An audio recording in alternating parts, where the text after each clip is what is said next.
తెలంగాణ కాంగ్రెస్ లో నూతన కమిటీల కోసం కసరత్తు మొదలైంది. దీంతో తమ వాళ్లకు పదవులు ఇప్పించేందుకు సీనియర్లు పట్టుపడుతున్నారని అంటున్నారు.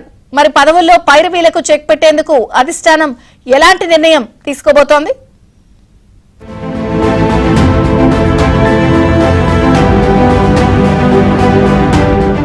తెలంగాణ కాంగ్రెస్ పార్టీ అధ్యక్షుడిగా మహేష్ కుమార్ గౌడ్ నియామకమై 8 నెలలు దాటినా ఇప్పటి వరకు నూతన కమిటీలు వేయలేదు.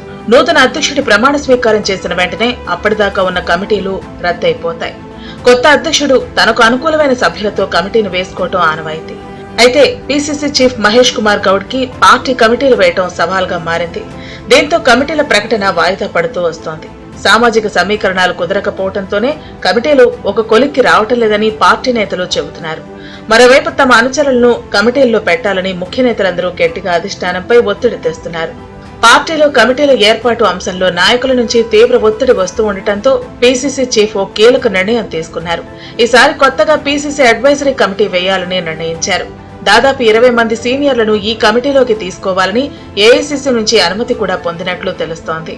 సీనియర్లను కేవలం సలహాలు ఇచ్చేందుకే అడ్వైజరీ కమిటీలలో వెయ్యాలని, మిగతా వాటిలో యువతకు అవకాశం ఇచ్చి పని చేయించుకోవాలని మహేష్ కుమార్ నిర్ణయించినట్లు తెలుస్తోంది. పార్టీ వైస్ ప్రెసిడెంట్లు, జనరల్ సెక్రటరీల విషయంలో తీవ్రమైన పోటీ ఉందని హస్తనేతలు చెబుతున్నారు. పార్టీ కమిటీల్లో తాము చెప్పిన వారికే పదవులు ఇవ్వాలని మంత్రులు, సీనియర్లు పీసీసీ చీఫ్ కు అల్టిమేటం జారీ చేశారట. ప్రభుత్వం ఏర్పాటయ్యాక చాలా మంది కాంగ్రెస్ పార్టీలో చేరారు. ఇప్పుడు వారికి పార్టీలో పదవులు ఇవ్వటం ఓ ఛాలెంజ్ గా మారింది. కొత్త వారికి అవకాశం ఇస్తే పాతవారు అసంతృప్తి వ్యక్తం చేసే అవకాశం ఉంది. ఈ విషయంలో బ్యాలెన్స్ చేయడంపై పీసీసీ చీఫ్ తో పాటు CM Revanth, party incharge Meenakshi Natarajan చర్చించినట్లు తెలుస్తోంది.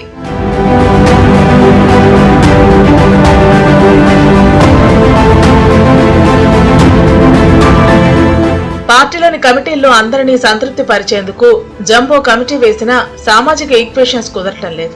పార్టీలో 3-4 కులాల వారే ఎక్కువగా ఉండటంతో అందరికీ సమాన అవకాశం ఇవ్వటం సాధ్యం కావటం లేదని పార్టీ సీనియర్లు చెబుతున్నారు. దీంతో కొన్ని కులాల్లో సామర్థ్యం ఉన్నవారిని పక్కన పెట్టి మరికొన్ని కులాల వారిని తీసుకోవాలని భావిస్తున్నారు. ఇక వర్కింగ్ ప్రెసిడెంట్ల విషయంలో రాష్ట్ర నేతల మధ్య సమన్వయం కుదరకపోవడంతో ఎంపిక బాధ్యతను ఏఐసీసీకే అప్పగించారు. Political advisory committee, political affairs committee, political executive కమిటీలలో ఒక్కో కమిటీకి 20 మంది చొప్పున 60 మందికి అవకాశం కల్పించాలని నిర్ణయించారు. అయితే ఒక్కరికి ఒకే పోస్టు నిబంధనను అమలు చేయాలని ఏఐసీసీ సూచించిందట.